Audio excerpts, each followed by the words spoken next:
What the fuck? Them there, sir. Yeah man, big up and bless up to everybody. Me say love and respect. Thank you for subscribing. Make sure you say a like, share and comment on this video. Special delivery, exclusive. This one is from the archives. We're going to educate and enlighten, empower people, also entertain you if you want to be that way. Nubian, Biblical Israelites. Get ready and watch it now.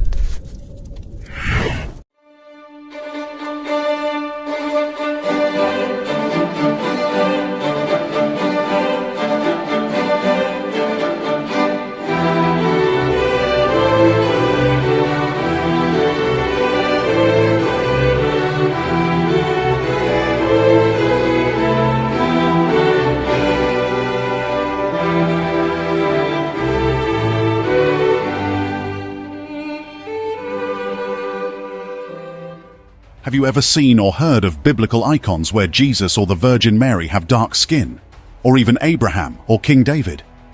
Then look beyond Europe. Russia has opened its vaults to reveal biblical icons featuring darker-skinned figures. In case this is making you wonder if Russia has its own twist on biblical figures, the answer is a no. This is not the case at all. This is, a matter of fact, as real as the untouched horizon of time. These icons aren't just artistic anomalies. These hold deep meanings of hidden shaded truths, sparking serious curious questions about history and faith, representation, and the unexpected corners of religious art. Pay close attention, amazing people. You are just about to hear it today, like it is, in this video. Before we continue, kindly endeavor to hit that like button as a way of supporting our works. Share with your families and friends to keep spreading our eye-opening black narrative, and subscribe to stay put for more, while you help in building the rising membership of this channel. We appreciate your support. First and foremost, let's start with the person of the most popular name in the world today, Jesus. Mark chapter 4 verse 22. For there is nothing hidden which shall not be manifested, neither anything kept secret that would not be brought to light. For centuries, the most common image of Jesus Christ, at least in Western cultures, has been that of a bearded, fair-skinned man with long, wavy, light brown or blonde hair and often blue eyes. But the Bible doesn't describe Jesus physically, and all the evidence we do have today indicates that he probably looked very well different from how he has long been portrayed. The Good Book offers few clues about Christ's physical appearance. Most of what we know about Jesus comes from the first 4 books of the New Testament, the Gospels of Matthew, Mark, Luke, and John. According to the Gospels, Jesus was a Jewish man born in Bethlehem and raised in the town of Nazareth in Galilee, formerly Palestine, now northern Israel. During the 1st century, we know that Jesus was about 30 years old when he began his ministry. So tells us the Bible book of Luke chapter 3 verses 23. But the Bible tells us virtually nothing about what he looked like, except that he didn't stand out in any particular way. The historical Jesus likely had the brown eyes and skin of other 1st century Jews from Galilee, a region in biblical Israel. But no one knows exactly what Jesus looked like. There are no known images of Jesus from his lifetime, and while the Old Testament kings Saul and David are explicitly called tall and handsome in the Bible, there is little indication of Jesus' appearance in the Old or New Testaments. In addition, when Jesus was arrested in the Garden of Gethsemane before the crucifixion, Judas Iscariot had to point Jesus out to his soldiers among the disciples, presumably because they all appeared similar to one another. But the words of the Bible in itself did not hint on the reasons behind their similarities. Whether they were white or black, or why or how they looked too similar, it did not tell. Considering these events, one is made to actually wonder, were these words deliberately expunged from the Bible to hide certain glaring truths? Or did the writers of the Good Book of the Gospel fail to discuss these things? However, the portrayal of Jesus as a white European man has come under renewed scrutiny during this period of introspection over the legacy of racism in society, and over the actuality of truth. One of the major factors of this renewed scrutiny happens to come with the buzzing news concerning certain storming revelations from Russia. For some time now, the recentness of this event has got everyone talking in wonderment. Russian President Vladimir Putin has decided to move one of Russia's holiest icons from a museum to a Moscow cathedral. This arises a debate around Putin's growing reliance on the church. Emphasizing on the importance of the holy icon, Putin ordered Andrei Rublev's Trinity be transferred to the Russian Orthodox Church from Moscow's Tretyakov Gallery for a year. The relocation of Russia's most well-known icon highlights how closely the war has intertwined politics and religion. The icon depicts the oak of Mamre, where the three angels visited Abraham in the book of Genesis. Did you notice anything about these icons on display? They are all black. Icons dating back to the 14th century, brought together from private collections across Russia. Rare and strongly challenging masterpieces, most of which were destroyed during the Soviet era. It's very beautiful. It gives you goose pimples. It's a remarkable exhibition. It's an exhibition which feeds the senses. Everything is so grey outside at the moment, and here suddenly it's a feast for the eyes. These icons that you see are the survivors of what is left. Had the museums not saved them, they wouldn't be existing today. There used to be millions of these icons, but now only 50,000 of them are within sight. The unveiling of these icons is a powerful testament to the enduring strength of truth. The authenticity of these paintings compels us to re-evaluate our understanding of the past, particularly regarding the presence and representation of black figures. For centuries, these figures may have been shrouded in obscurity, but their rediscovery sheds light on previously untold stories, standing as a challenge to long-held assumptions, prompting us to rewrite history with a more inclusive lens. Many Russian icons were destroyed or sold abroad by agents of the Soviet government. Some were hidden to avoid destruction or were smuggled out of the country. Since the fall of communism, numbers of icon painting studios have again opened and are painting in a variety of styles for the local and international market. Many older, hidden icons have also been retrieved from hiding or brought back from overseas. The Castel San Angelo in Rome is currently hosting an exhibition of 40 Russian icons that have left their country for the first time. They are pieces of art that were hidden after the October Revolution of 1917 in order to protect them from anti-religious destruction. It's the first time that a large number of Russian icons have come here to Italy. In addition, here are a dozen examples that have never before been moved. They appear for the first time in our catalog. Icons are usually painted on wood and meant to represent saints or sacred elements. The Orthodox tradition considers them as if they were the gospel, inspirations of God through the hand of the artist. Their deep symbolism is reflected from the meaning of icon as a representation or vision from another world. The wood evokes the Holy Cross through its gold background, divine light, and the cloth attached to the wood evokes the cloth that covered the body of Jesus Christ. Without a doubt, they have a great importance and a fundamental recognition in Russia, because the icons represent for Russia what the pyramids represent for Egypt, or the temples to the Greeks. The exhibition shows icons ranging from the 15th century until the early 20th century. It's a rare opportunity to see the religious soul of Russia through its... There's been so much debate going on around the world of late, bestirred by the unveiling of these black biblical icons.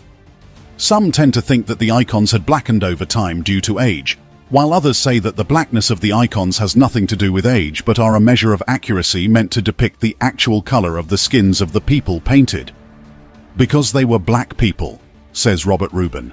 Why didn't their clothes change to black in those paintings or all of the paintings? The true Israelis were black-skinned people, not white. Likewise, the ancient Egyptians. The Reshet structure in Mauritania is also the location of Atlantis. Russians did not change their paintings just as other countries did. They simply kept the true paintings and iconography. Look up ancient maps and you will see that the Kingdom of Judah was later located in West Africa. The Jewish nation was destroyed by Titus. Millions of Jews fled into Africa. They ended up in the west of Africa. From there they were sold as slaves to almost every part of the world. Do you think the hatred for black people is just normal or a coincidence? No. It was because they, Israelis, did not keep the commandments of God. Moses informed them of the blessings and curses, as we can see in the Bible book of Deuteronomy. God told them they will lose that land to people whom they did not know if they disobey him. The hatred for the black children of Ham and Shem is because the children of Shem have mixed up with the children of Ham. They are both black-skinned. The prime target of this hate is actually the children of Shem. Shem is being punished for his disobedience to his God. Another insightful one from Johnson here says, because black people were the people in the Bible that the Americans turned white when they told the stories to us. But Russians didn't get the memo. They went off for real history. Songs of Solomon. Chapter 1 verse 5. Revelations chapter 1 verse 15, go check it out. It's in the text, it's not because of a candle or anything else these people are talking about. In that case, the whole picture would be black, not just the face and the hands. They are meant to be black because they were black people. This great USA is also a great deceiver, and so many people inherit the wrong lesson from their great-grandparents and their parents, to the point where it's so deep that the lie is made true when the real answer is really just right there. But you never look, because why would you? The Russian unveilings didn't stop there.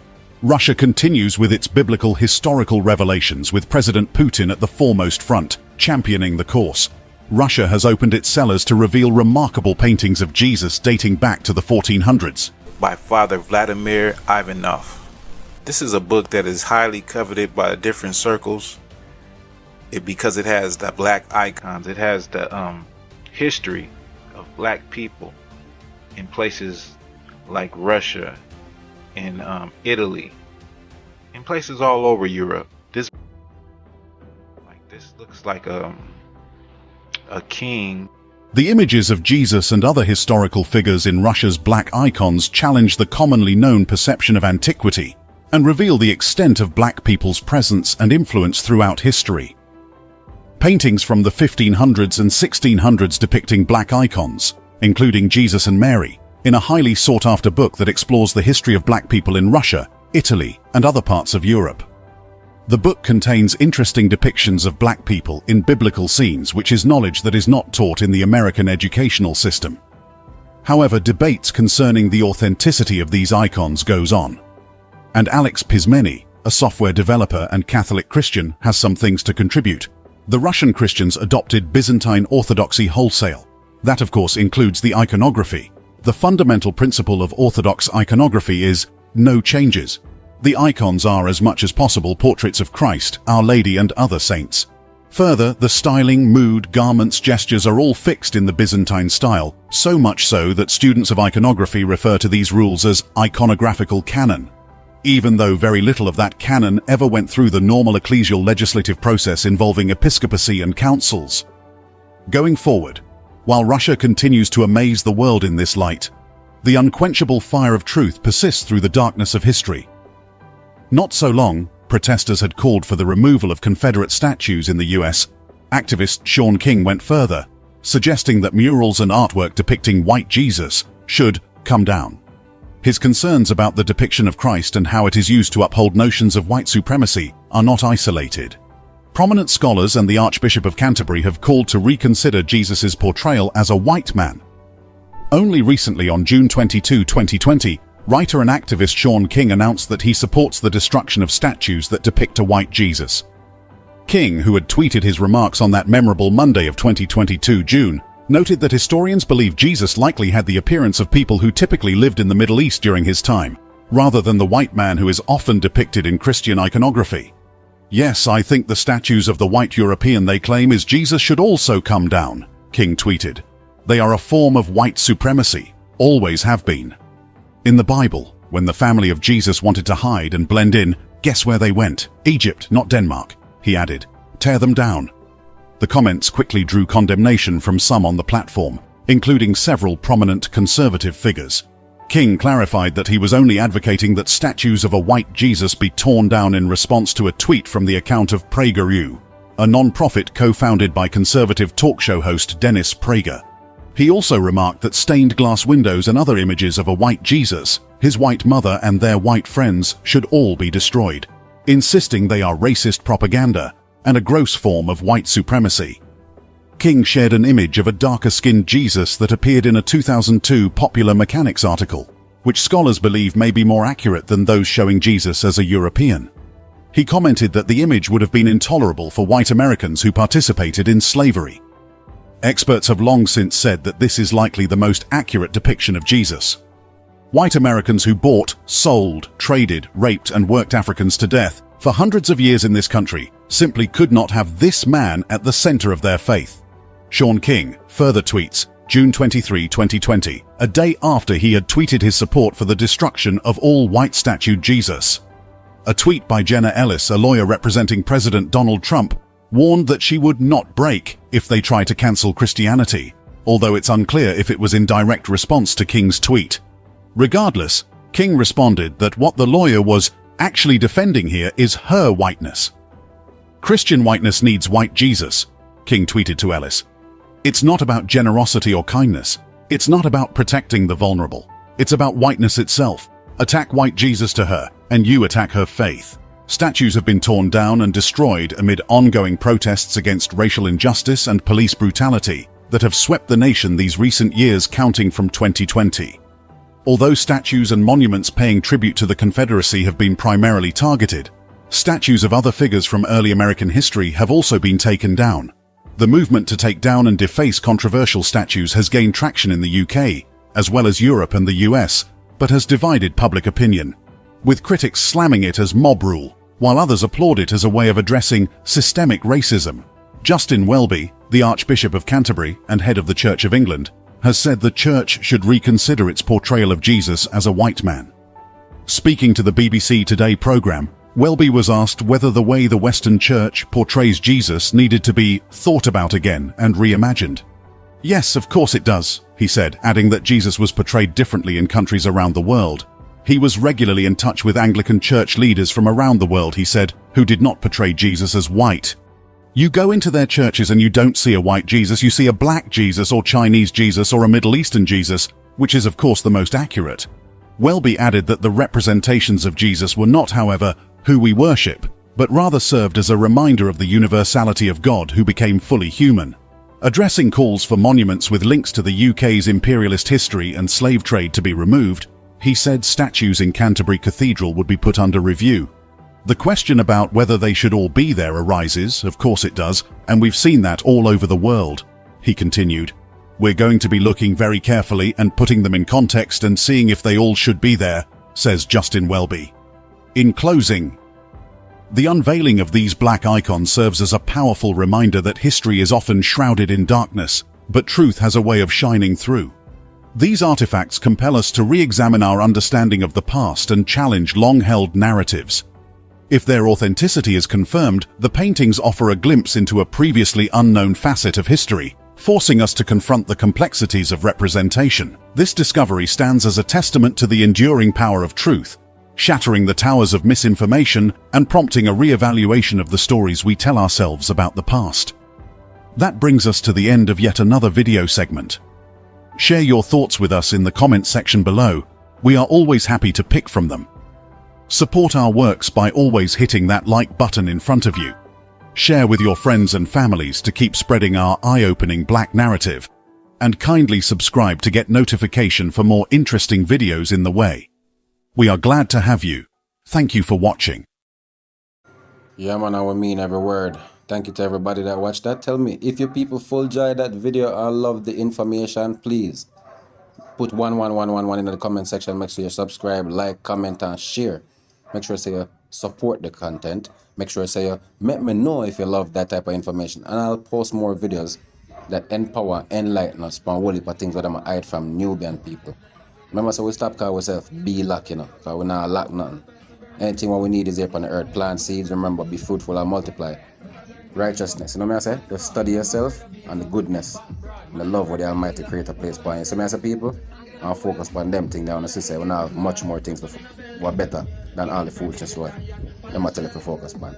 So if you love the info, please remember to subscribe, drop a comment and tell me if you love it and you want more like that. See me? Enough love and respect. No schooling.